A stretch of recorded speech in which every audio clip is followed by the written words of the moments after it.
Hello there students, कैसे हैं आप सब लोग। मैं मोइन पठान एक बार फिर से आप सब लोगों के सामने। और क्या आप लोग मुझे मिस कर रहे थे?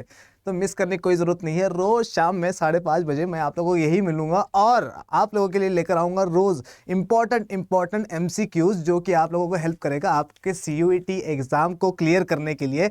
तो जल्दी से स्टार्ट करते हैं हम लोग कि हमारे आज के 10 कौन से क्वेश्चंस होने वाले हैं जो कि बहुत ज़्यादा इंपॉर्टेंट है और पेपर में आने वाला है। तो जल्दी से देखते हैं कि वो है क्या। और उससे इंपॉर्टेंट चीज़, आप सबका स्वागत करता हूं मैं CUET अड्डा 24/7 पर। और CUET अड्डा 24/7 आप लोगों के लिए लेकर आता है बहुत सारे इंफॉर्मेटिव वीडियोस, बहुत सारे करंट अफेयर्स, बहुत सारी अपडेट्स और आपकी हेल्प करता है आपकी मनचाही यूनिवर्सिटी पाने के लिए।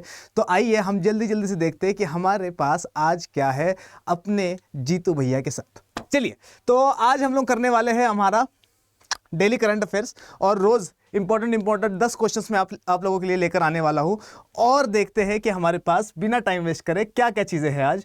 तो सबसे पहली चीज, एक बार फिर से CUET अड्डा 24/7 पर आप सबका स्वागत है। स्टार्ट करते हैं हम लोग आज के पहले क्वेश्चन के साथ। मैं आप लोगों को 10 सेकंड दूंगा और उस 10 सेकंड में आपको आंसर देना है, क्योंकि अगर आप लोग आंसर नहीं देंगे तो मैं उसको चेंज कर दूंगा। दूसरी बात इंपॉर्टेंट कि जो भी आंसर होंगे आप लोग कमेंट सेक्शन में ज़रूर लिखकर मुझे बताइए कि सर इसका आंसर ये है और हम लोगों ने राइट दिया था, और किसके कितने आंसर्स ठीक हुए वो भी ज़रूर मुझे बताइएगा।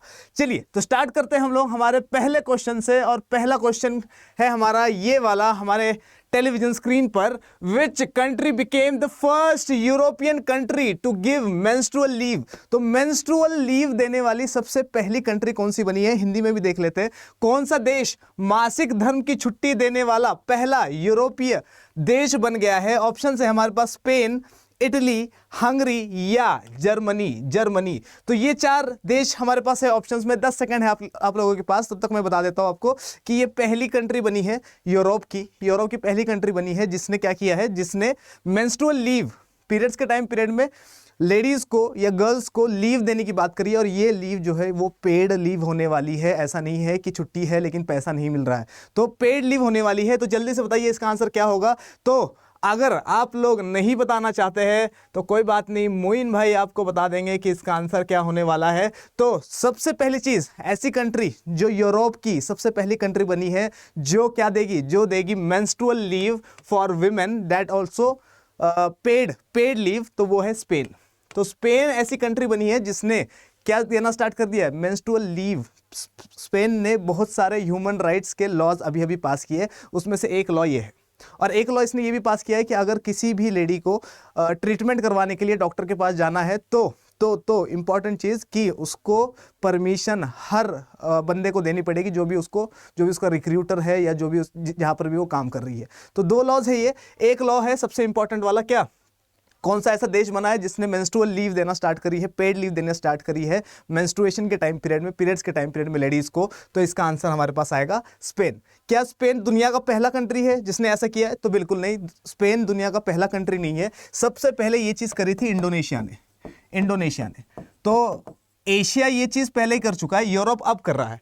और दूसरी इंपॉर्टेंट चीज कि जापान में भी क्या है, ये वाली फैसिलिटी अवेलेबल है कि मेंस्ट्रुएशन के टाइम पीरियड में लेडीज को लीव, पेड लीव मिलती है। और इसी के साथ साथ जाम्बिया, तो जाम्बिया के बारे में भी इसने बताया हमें कि जाम्बिया जो है यहाँ पर भी क्या चलता है, मेंस्ट्रुअल लीव दी जाती है। और स्पेन बन गया है अब, और यूरोप का पहला देश बन गया स्पेन जो कि मेंस्ट्रुअल लीव देगा। समझ में आया कि नहीं आया? अगर समझ में आया है तो एक काम करिएगा, जाम्बिया की कैपिटल क्या है मुझे कमेंट सेक्शन में ज़रूर लिखकर बताइएगा। और इंडोनेशिया की नई कैपिटल क्या बनने वाली है वो भी मुझे चाहिए। इंडोनेशिया की कैपिटल जकार्ता है ना, लेकिन कैपिटल चेंज हो रही है। ठीक है, 2024 में हमें नई कैपिटल दिखेगी इंडोनेशिया की। तो मुझे कमेंट बॉक्स में जरूर बताइएगा कि इसकी नई कैपिटल क्या होने वाली है। आइए हम लोग बढ़ते हैं हमारे नेक्स्ट क्वेश्चन के ऊपर। और हमारा नेक्स्ट क्वेश्चन नंबर 2 कुछ इस तरीके से है, देखिए जल्दी से, कि Punjab first shrimp mela has been organised in which district of Punjab? तो पंजाब में पहली बार होने जा रहा है क्या, श्रिम्प मेला। और श्रिम्प मेला हम लोग कहते हैं किसको,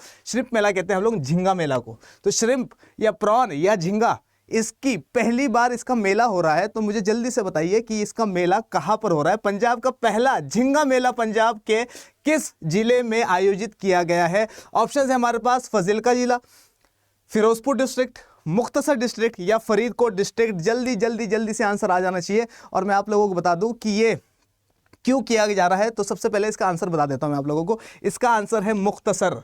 मुख्तसर डिस्ट्रिक्ट ऑफ पंजाब, और मुख्तसर डिस्ट्रिक्ट ऑफ पंजाब में होने जा रहा है पहला क्या, प्रॉन या श्रिम्प मेला, या प्रॉन या श्रिम्प क्या, झींगा मेला।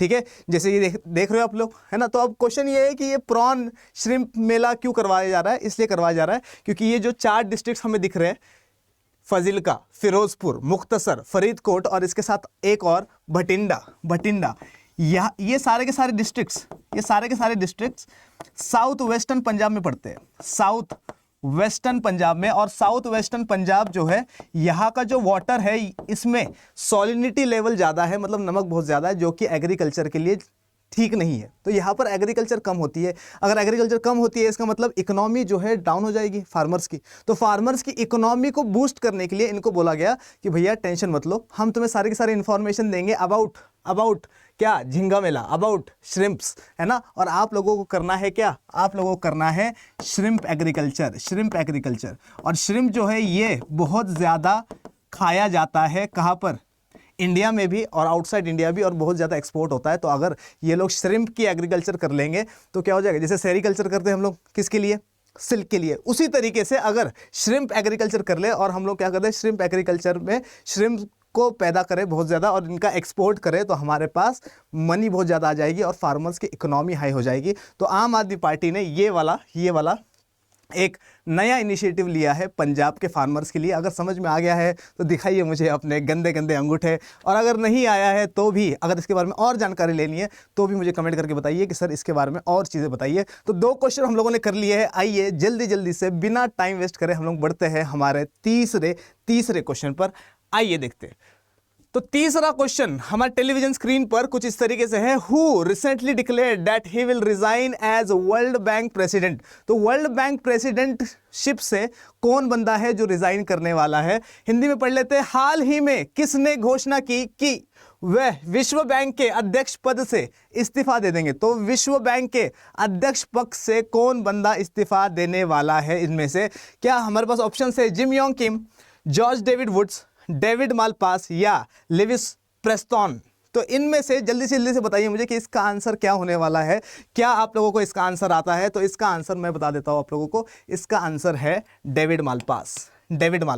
तो अभी वर्ल्ड बैंक के जो प्रेसिडेंट है उनका नाम है डेविड मालपास, और डेविड मालपास ने कहा है कि ये 30 जून को क्या करने वाले हैं, रिजाइन करने वाले हैं। और 30 जून को ही क्यों रिजाइन करने वाले हैं, अभी क्यों नहीं कर रहे हैं?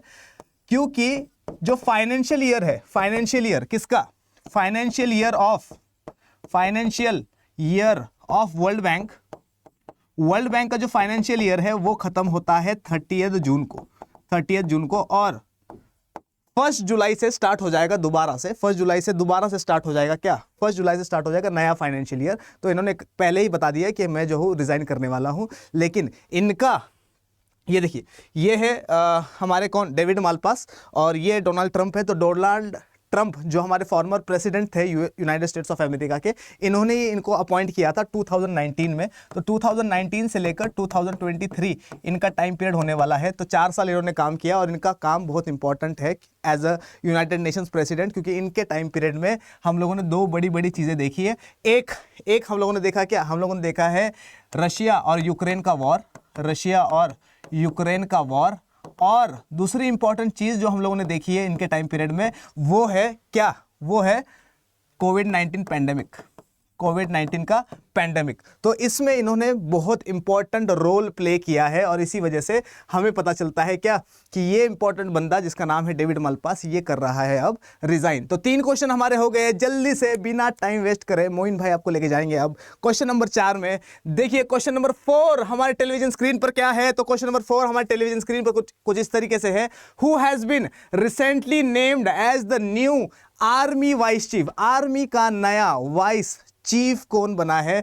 हिंदी में पढ़ लेते हैं। हाल ही में किसे नए सेना उप प्रमुख के रूप में नामित किया गया है? तो कौन वो बंदा है जो नया वाइस आर्मी चीफ बना है? आइए देखते हैं। ऑप्शन है हमारे पास, अमनप्रीत सिंह, सुचिंद्र कुमार, अजित सचदेवा या लेफ्टिनेंट जनरल बीएस राजू? तो जल्दी से दिमाग के घोड़े चलाइए फटाफट से और मुझे बताइए कि इसका आंसर क्या होने वाला है। तो अगर आप लोगों को आंसर आता है तो जल्दी से कमेंट सेक्शन में लिखिए, और अगर आप लोगों को नहीं आता है तो मैं यहाँ किस लिए बैठा हूँ भाई, अपन बताएंगे तुम्हें इसका आंसर क्या है। तो क्या इसका आंसर अमनप्रीत सिंह है? नहीं है। तो अमनप्रीत सिंह किस रेजिमेंट के या किस कमांड के या किस फोर्स के वाइस चीफ बने, वो मुझे आंसर बताएंगे आप।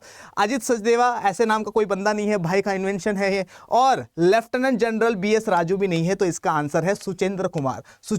तो सुचिंद्र कुमार जी, जिनकी फोटो आप लोग यहां पर देख पा रहे हो, तो सुचिंद्र कुमार जी वो बंदे हैं जिन्होंने क्या किया है, जिनको बनाया गया है अब क्या, नया vice chief of army, Suchindra Kumar. और सुचिंद्र कुमार ने जगह किसकी ली है? तो सुचिंद्र कुमार ने जगह ली है लेफ्टिनेंट जनरल बीएस राजू की। लेफ्टिनेंट जनरल बीएस राजू की इन्होंने जगह की ली है और इनको शिफ्ट किया है, मतलब इनको रिप्लेस किया। ठीक है, एक और इंपॉर्टेंट चीज, लेफ्टिनेंट जनरल बीएस राजू जो है ये संभालेंगे अब ये संभालेंगे साउथ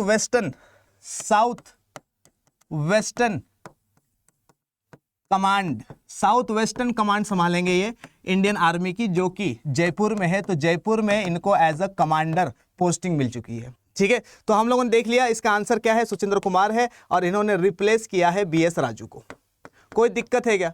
अरे मोइन भाई पढ़ा दे तब भी दिक्कत आती है। कोई दिक्कत नहीं है, अगर कोई दिक्कत हो तो कमेंट सेक्शन में लिख के मुझे ज़रूर बताइएगा कि सर इस वाले में दिक्कत है, तो अपन क्या करेंगे, आपकी दिक्कत को करेंगे सॉल्व। और एक और चीज़ याद रखना कि वीकली करंट अफेयर्स अभी भी मैं ही करा रहा हूँ, तो ज़रूर संडे को मिलेंगे हम लोग वीकली करंट अफेयर्स के साथ, या फिर हो सकता है कि मैं मंथली करंट अफेयर लेकर आऊँ आप लोगों के लिए। और मंथली करंट अफेयर हमारे पास होगा जनवरी का। ठीक है, तो वो बहुत इंपॉर्टेंट रहने वाला है। तो अगर यहाँ तक समझ में आ गया है तो दिखाओ मुझे अपने गंदे से मेले से अंगूठे, ताकि अपन देखें आगे कि क्या सीन है। तो नेक्स्ट क्वेश्चन हमारे टेलीविजन स्क्रीन पर कुछ इस तरीके से है। Next question, which company became the first entity to enable UPI for foreign nationals? Foreign nationals के लिए, है ना, मतलब बाहर वाले लोगों के लिए, फॉरेनर्स के लिए कौन सी ऐसी कंपनी है, कौन सा ऐसा फर्म है जिसने स्टार्ट किया है यूपीआई फॉर फॉरेन नेशनल्स? उन लोगों को बोल दिया है कि भैया तुम लोग हमारी करेंसी में क्या कर सकते हो, एक्सचेंज कर सकते हो। ठीक है, तो ऐसी कौन सी कंपनी है? एक और हिंदी में पढ़ लेते हैं कि विदेशी नागरिकों के लिए यूपीआई को सक्षम करने वाली पहली भारतीय कंपनी कौन सी कंपनी बनी है? तो ऑप्शन देख लेते क्या है, max cash, Ebix cash, Paytm या ई कैश। तो जल्दी से मुझे इसका आंसर दीजिए और मुझे बताइए कि इसका आंसर क्या होने वाला है। ऑप्शन आप लोगों के सामने है। अगर आप लोग सही आंसर दे रहे हैं तो मुझे ज़रूर बताइएगा कि सर आंसर हम लोग सही दे रहे हैं, और अगर नहीं दे रहे हैं तो कोई बात नहीं, है ना, गलत आंसर बता दे, सही आंसर पता लग ही जाएगा आपको। तो इसका आंसर जो है, इसका आंसर होने वाला है एबिक्स कैश। तो एबिक्स कैश एक ऐसी कंपनी बनी है जो फॉरेन नेशनल्स को क्या कह रही है, फॉरेन नेशनल्स कह रही है, खासकर कौन से फॉरेन नेशनल्स को, जो G20 के लिए इंडिया में आ रहे हैं, G20 के लिए इंडिया में जो आ रहे हैं। ठीक है, जितने भी डेलीगेट्स आ रहे हैं इंडिया में, G20 हम सबको पता है कि इंडिया में हो रही है इस बार, तो G20 में जितने भी डेलीगेट्स आ रहे हैं, जितने भी ऑफिशियल्स आ रहे हैं, इन सब को, ठीक है, और जितने भी विजिटर्स आ रहे हैं, इन सब को जब इंडिया में आएंगे तो इंडिया की करेंसी यूज़ करनी पड़ेगी। तो यूपीआई इनेबल कर दिया है एबिक्स कैश ने, और ऐसा करने वाली ये पहली कंपनी बन चुकी है। बहुत ज़्यादा इंपॉर्टेंट है। और मैंने आप लोगों को ये भी बताया था कि वो कौन सी कंपनी है या वो कौन सी फिनटेक कंपनी है जिसने इंडियंस को इनेबल कर दिया कि इंडिया वाले लोग बाहर वाली करेंसी में भी यूपीआई यूज़ कर सकते हैं। तो उसका आंसर मुझे ज़रूर कमेंट सेक्शन में लिखकर बताइएगा कि उसका आंसर क्या है। ठीक है, तो एबिक्स कैश बनी है पहली कंपनी, और जो क्या करेगी, फॉरेनर्स को अलाउ करेगी हमारा यूपीआई यूज़ करने के लिए या यूपीआई के थ्रू पेमेंट करने के लिए इंडिया में। ठीक है, तो बहुत इंपॉर्टेंट था ये। ई कैश नाम का कुछ होता नहीं है, पेटीएम था, मैंने डाल दिया, मैक्स कैश होता है। ठीक है, तो ये सारी की सारी चीज़ें देख ली हम लोगों ने। एबिक्स कैश की फ़ोटो भी देख लेते हैं, ये देखिए एबिक्स कैश, है ना। तो एबिक्स कैश जो है, इसने स्टार्ट किया है ये वाला सिस्टम, जिसको कहते हैं हम लोग क्या, फर्स्ट एंटाइटी या फर्स्ट कंपनी बनी है जिसने इनेबल किया है यूपीआई फॉरेन नेशनल्स के लिए, आउटसाइडर्स के लिए, कि आप लोग इंडिया में आओ और यूपीआई यूज़ कर सकते हो, आप लोग अपनी बैंक से हमारे पास पैसा ट्रांसफ़र कर सकते हो हमारी करेंसी में। कोई दिक्कत है क्या? कोई दिक्कत है तो कमेंट में जरूर लिखिएगा। देखते हैं हमारे पास नेक्स्ट क्वेश्चन किस बारे में होने वाला है। तो नेक्स्ट क्वेश्चन के लिए रेडी हो क्या आप? तो नेक्स्ट क्वेश्चन हमारे टेलीविजन स्क्रीन पर कुछ इस तरीके से है, India and which country signed MOU on visa exemption for holders of diplomatic and official passports. तो भारत और किस देश ने राजनयिक और आधिकारिक पासपोर्ट धारकों के लिए वीजा छूट पर समझौता ज्ञापन पर हस्ताक्षर किए हैं? ठीक है, बड़ी खतरनाक हिंदी है। ठीक है, तो ऑप्शन है हमारे पास फिजी, चिले, पैराग्वे या एल सल्वाडोर। तो जल्दी जल्दी से आंसर दीजिए। मैं आपको क्वेश्चन एक बार फिर से समझा देता हूं कि इंडिया और किसी एक कंट्री ने, दोनों ने एक MOU साइन किया है, एक ट्रीटी साइन करी है, एक एग्रीमेंट साइन किया है, एक संधि साइन की है, और इन्होंने बोला है कि भैया जिस भी इंडिया का कोई ऑफिसर हो, चाहे उस कंट्री का कोई ऑफिसर हो, अगर इनको इंडिया में आना है या इनको उस कंट्री में जाना है तो वो लोग क्या कर सकते हैं, उनको ज़रूरत नहीं है वीज़ा की, और बिना वीज़ा के 90 डेज़ वहाँ पर रह सकते हैं। ठीक है, तो जल्दी जल्दी से आंसर दीजिए। इसका क्या क्या इसका आंसर आप लोगों को लग रहा है? चिले। तो जिसने दिया है आंसर चिले, बिल्कुल है गलत। पैराग्वे भी गलत, एल सल्वाडोर भी गलत। तो इसका आंसर है फिजी।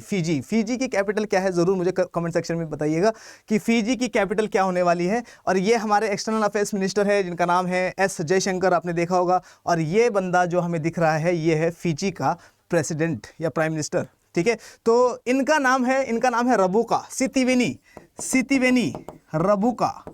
ठीक है, तो सितिवेनी रबुका और S जयशंकर के बीच में ये बात हुई। ठीक है, फिजी के प्रेसिडेंट के बीच में कि क्या बात हुई? इन दोनों के बीच में ये बात हुई है कि इंडिया का कोई ऑफिशियल या इंडिया का कोई डेलीगेट जिसके पास ऑफिशियल पासपोर्ट होगा तो उस बंदे का वीज़ा नहीं लगेगा 90 डेज़ के लिए। बिना वीज़ा के हम लोग क्या कर सकते हैं, इंडिया वाले ऑफिसर्स, इंडिया वाले ऑफिशियल पासपोर्ट रखने वाले बंदे फिजी जा सकते हैं, वहाँ पर 90 डेज़ तक रह सकते हैं, किसी का कोई वीज़ा नहीं लगेगा, कोई पैसा नहीं लगेगा। और अगर फिजी वालों को इंडिया में भी आना है तो उनके लिए भी सेम है। ठीक है, और फिजी में रिसेंटली आप लोगों को पता होगा कि हिंदी डे भी मनाया गया था। ठीक है, तो फिजी के और इंडिया के रिलेशंस बहुत अच्छे होते जा रहे हैं। और फिजी कंट्री किस कॉन्टिनेंट में है, जरूर बताइएगा मुझे कमेंट सेक्शन में। चलिए, आई होप कि आप लोगों को समझ में आ गया होगा ये सारी की सारी चीज। क्वेश्चन नंबर 7 की तरफ बढ़ते हैं और देखते हैं कि हमारा क्वेश्चन नंबर 7 क्या होने वाला है। तो क्वेश्चन नंबर 7 हमारे टेलीविजन स्क्रीन पर ये रहा। Who has been appointed as the new CEO of NITI Aayog? NITI Aayog का नया CEO कौन बना है? ठीक है, हिंदी में पढ़ लेते हैं। नीति आयोग का नया CEO किसे नियुक्त किया गया है? क्या ऑप्शन है हमारे पास?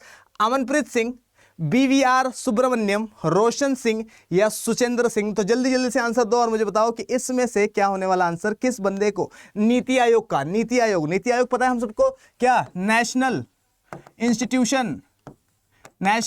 इंस्टीट्यूशन फॉर ट्रांसफॉर्मिंग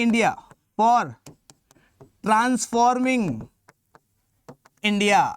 ठीक है, तो ये है हमारे पास क्या, इसकी फुल फॉर्म किसकी? नीति आयोग की। और नीति आयोग के पेरेंट ऑर्गेनाइजेशन का नाम था प्लानिंग कमीशन। तो प्लानिंग कमीशन से क्या हो गया, 2015 में 1 जनवरी 2015 में बना था नीति आयोग। तो इंपॉर्टेंट चीज ये है कि मुझे जल्दी से बताओ कि नीति आयोग का नया CEO कौन बना है। और मुझे बताना कि नीति आयोग का रिसेंटली हम लोगों को पता है कि उसका वाइस चेयरमैन भी चेंज हुआ। तो नीति आयोग का वाइस चेयरमैन कौन है वो जरूर कमेंट करना मुझे, और चेयरमैन कौन होता है नीति आयोग का ये भी जरूर मुझे बताना। लेकिन अभी के लिए मुझे ये बताइए कि नीति आयोग का नया CEO कौन बना है। तो आप लोगों को मैं बता दूं कि नीति आयोग का नया CEO वो अपॉइंट हुआ है, ये बंदा है, ये बंदा। ठीक है, और इनका नाम है BVR सुब्रमण्यम।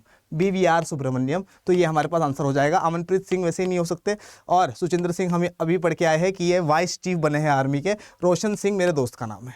ठीक है, तो आप लोगों को आई होप कि समझ में आ गया होगा। कोई दिक्कत किसी को इसमें? आई होप कि कोई दिक्कत नहीं होगी। तो बढ़ते हैं हम लोग जल्दी से हमारे नेक्स्ट क्वेश्चन की तरफ और देखते हैं कि हमारे पास हमारा नेक्स्ट क्वेश्चन क्या होने वाला है। तो क्वेश्चन नंबर 8 हमारे टेलीविजन स्क्रीन पर ये रहा। तो क्वेश्चन नंबर 8 हमारे टेलीविजन स्क्रीन पर है कि name the AI based chatbot launched by India as its first chatbot powered by ChatGPT। अब ये कह रहा है कि इंडिया का पहला चैटबॉट आया है। और चैटबॉट मैंने आप लोगों को समझाया था, अगर नहीं समझाया था दोबारा बता देता हूँ। हम लोग कई बार क्या होता है कि ट्रेन की टिकट्स बुक करते हैं, है ना, या फिर किसी का बिल भरते हैं तो एकदम से हमारे पास मैसेज आ जाता है है ना। तो वो मैसेज कौन कर रहा है, कोई इंसान बैठ के कर रहा है क्या, नहीं कर रहा, वो मैसेज आ रहा है कहाँ से, आर्टिफिशियल इंटेलिजेंस चैटबॉट से। चैटबॉट क्या होता है, चैटबॉट एक ऐसी मशीन है जो क्या करती है, फ्रिक्वेंटली मैसेजेस भेजती है। कई बार आप लोगों ने व्हाट्सएप वगैरह चलाया होगा, तो कई लोगों का व्हाट्सएप बिजनेस होता है, जैसे आप लोग उनको मैसेज करते हो तो एकदम से आता है thank you for messaging this person, आता है ना, आता, ठीक है। तो वही है चैटबॉट। चैटबॉट क्या करता है, चैटबॉट मैसेजिंग को इनेबल करता है ना, और आपने को बहुत सारी चीज़ें देखता है, और ये क्या है, एक आर्टिफिशियल इंटेलिजेंस रोबोट टाइप होता है, ठीक है। तो चैटबॉट ठीक है। तो ये पूछ रहा है कि इंडिया का सबसे पहला चैटबॉट कौन सा है, और इसको पावर किया है किसने, it is powered by chat GPT. Hindi में पढ़ते हैं कि चैट जीपीटी द्वारा संचालित अपने पहले चैटबॉट के रूप में भारत द्वारा लॉन्च किए गए AI आधारित चैटबॉट का नाम बताएं। तो ऑप्शन है हमारे पास वेलोसिटी, लेक्सी, मित्रा या बार्ड। तो जल्दी से मुझे आंसर बताइए कि इसका आंसर क्या होने वाला है, और आपको इसका आंसर लग रहा है कि सर मित्रा होने वाला है, तो मित्रा जो है वो आधार मित्रा चैटबॉट है, आपका आंसर है गलत। बार्ड इंडिया का नहीं है, इसलिए हो जाएगा गलत, और वेलोसिटी भी नहीं है, तो इसका आंसर है लेक्सी। तो इंडिया का आर्टिफिशियल इंटेलिजेंस के थ्रू बनाया गया सबसे पहला चैटबॉट जो है उसका नाम है क्या, लेक्सी की फोटो देखनी है, ये देखो लेक्सी की फोटो, ठीक है। तो लेक्सी क्या है, एक नया चैटबॉट है, ठीक है, और ये आर्टिफिशियल इंटेलिजेंस पावर्ड है, चैट जीपीटी ने इसको पावर्ड किया, इसको बनाया है, ठीक है। क्वेश्चन ये आता है पेपर में कि किस कंपनी ने बनाया इसको, इसका इन्वेंशन करा किस कंपनी ने, तो वेलोसिटी नाम की कंपनी ने लेक्सी बनाया है, ठीक है। और लेक्सी बना है इंडिया का पहला फर्स्ट चैटबॉट, जिसको पावर करता है कौन, चैट जीपीटी। आई होप कि ये सारी की सारी चीज़ें आप लोगों के समझ में आ रही होगी। तो अगर आ रही है चीज़ें तो दबा दीजिए, थोड़ा दबा दीजिए, लाइक नहीं दबाएंगे।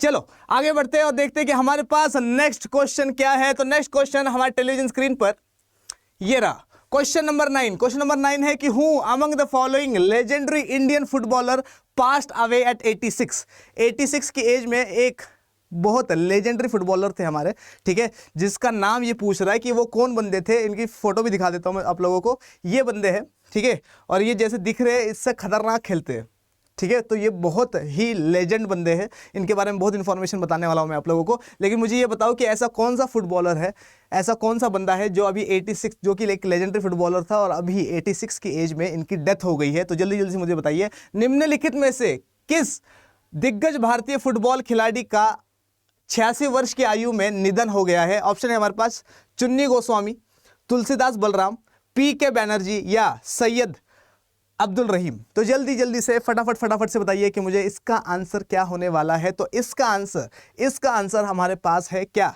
तुलसीदास बलराम। और तुलसीदास बलराम के बारे में जल्दी सुनिए। इंडिया में फुटबॉल का जो गोल्डन टाइम पीरियड माना जाता है, फुटबॉल का गोल्डन टाइम पीरियड जो माना जाता है, वो माना जाता है कब से कब तक, वो माना जाता है 1951 से लेकर 1962 तक का। 1951 से 1962 तक इंडिया का क्या था, इंडिया का गोल्डन टाइम पीरियड था फुटबॉल में। इंडिया दो बार ओलंपिक्स खेला है, 2 टाइम ओलंपिक्स के लिए क्वालिफाइड हुआ है, और उसमें ये बंदा भी था, ठीक है। तो 1956 का ओलंपिक्स इन्होंने खेला था, और 1960 का ओलंपिक्स, तो 2 ओलंपिक्स जो है इन्होंने खेले थे, इंपॉर्टेंट, ठीक है, जिनका नाम है क्या, तुलसीदास बलराम। दूसरी चीज, तुलसीदास बलराम जो है और इनकी टीम 1962 में 1962 में इन्होंने क्या किया था, इन्होंने एशियन फुटबॉल चैंपियनशिप जीती है। एशियन फुटबॉल चैंपियनशिप जीतने वाला भी ये बंदा है, और एशियन फुटबॉल चैंपियनशिप में आया था हमारा गोल्ड मेडल। और इसमें इस गोल्ड मेडल में, ये गोल्ड मेडल दिलवाने वाला बंदा कौन है, इस टीम का कोच कौन था, तो इस टीम का कोच था सैयद अब्दुल रहीम, ठीक है। तो सैयद अब्दुल रहीम जो थे, ये थे हमारे कोच इंडियन फुटबॉल टीम के, और इंडियन फुटबॉल टीम 1962 में एशियन फुटबॉल चैंपियनशिप जीती है। 1962 में गोल्ड मेडल था इंडिया वालों का इसमें। तो देखिए इंडिया की हाइट क्या थी फुटबॉल में, ठीक है, और आज हाइट क्या है, ठीक है। तो उस टाइम पीरियड में इसी वजह से इसको बोला जाता है गोल्डन टाइम पीरियड। एक और इंपॉर्टेंट बात जल्दी सुनिए कि गोल्ड मेडल भी जीता इन्होंने, और कलकत्ता में क्या ईस्ट फुटबॉल क्लब चलता है, या ईस्ट क्लब चलता है, उसके कैप्टन भी थे ये, ठीक है। तो ये भी इंपॉर्टेंट चीज है इनके बारे में। लास्ट चीज सुन लीजिए, ये तुलसीदास बलराम जी अर्जुन अवार्डी भी है, ठीक है, अर्जुन अवार्ड, ठीक है। तो इनको अर्जुन अवार्ड मिला है, अर्जुन अवार्ड मिला है। क्यों मिला है अर्जुन अवार्ड? क्योंकि इन्होंने रोम के खिलाफ जो प्रदर्शन किया था ओलंपिक्स में, इन्होंने बहुत अच्छे अच्छे गोल्स मारे थे, 2 गोल मारे थे इन्होंने रोम के खिलाफ, तो इसी वजह से इनको जाना जाता है। और सबसे इंपॉर्टेंट चीज कि ये जो 3 बंदे हैं, कौन, चुन्नी गोस्वामी, तुलसीदास बलराम और पीके बैनर्जी, ये तीनों के तीनों खिलाड़ी एक ही टीम में थे और इनको बोला जाता था त्रिमूर्ति, त्रिमूर्ति। ठीक है, सारी की सारी चीज समझ में आ गई? कोई प्रॉब्लम है क्या? है ना भाई, पढ़ाया कोई प्रॉब्लम नहीं होगा। तो क्वेश्चन नंबर 9 आई होप कि आप लोगों को समझ में आ गया है। तो अगर समझ में आ गया है तो मुझे दिखाइए फटाफट से अपने गंदे गंदे से, काले काले से, बुरे बुरे से, बिना हाथ धोए हुए अंगूठे। तो चलिए आगे बढ़ते हैं और देखते हैं कि हमारे पास हमारे यहाँ नेक्स्ट क्वेश्चन क्या है। तो नेक्स्ट क्वेश्चन हमारे टेलीविजन स्क्रीन पर ये रहा, लास्ट क्वेश्चन ये हमारा आज का। तो देखते हैं कि लास्ट क्वेश्चन क्या है। क्वेश्चन है कि when is the international mother language day celebrated? तो इंटरनेशनल मदर लैंग्वेज डे कब सेलिब्रेट होता है और कब सेलिब्रेट किया गया था? फरवरी के महीने में। जल्दी जल्दी बताइए। प्रश्न 10, अंतर्राष्ट्रीय मातृभाषा दिवस कब मनाया जाता है? ऑप्शन है हमारे पास 20 फरवरी, 21 फरवरी, 23 फरवरी या 22 फरवरी। तो जल्दी जल्दी जल्दी से मुझे बताइए कि इसका आंसर क्या होने वाला है। क्या 20 फरवरी है, क्या 21 है, क्या 23 है या 22 है, और क्यों मनाया जाता है? ये सारी की सारी इंफॉर्मेशन दूंगा आपको मैं। तब तक आप मुझे बताइए कि इसका आंसर क्या है।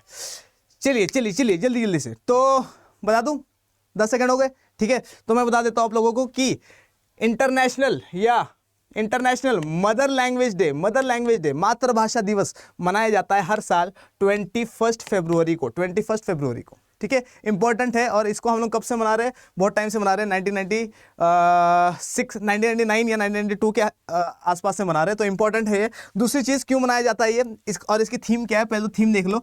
ये जो थीम है, इसकी थीम है मल्टीलिंगुअल एजुकेशन। ये कह रहा है कि जो हमारा एजुकेशन है वो मल्टीलिंगुअल होना चाहिए, अलग अलग भाषाओं में होना चाहिए, ताकि जितनी भी भाषाएं, जितनी भी डाइवर्सिटीज़ है वो सारी की सारी डाइवर्सिटीज़ जिंदा रहे, है ना। अब आजकल हम लोग देख रहे हैं कि हम सारे के सारे क्या हो रहे हैं, हम सारे के सारे यूनिफॉर्म होते जा रहे हैं, एक जैसे बनते जा रहे हैं, सबका पहनावा एक जैसा हो रहा है, सबकी भाषा एक जैसी हो रही है, ठीक है। लेकिन मल्टीलैंग्वेज एजुकेशन करने से क्या हो जाएगा? डाइवर्सिटी बनी रहेगी, जो कि बहुत इंपॉर्टेंट है। आई क्या बोल रहा है? नेसेसिटी टू ट्रांसफॉर्म एजुकेशन, और ये क्या है? एक नेसेसिटी है एजुकेशन को ट्रांसफॉर्म करने की। तो यही इसकी थीम है। हिंदी में भी देख लेते हैं, थीम क्या है?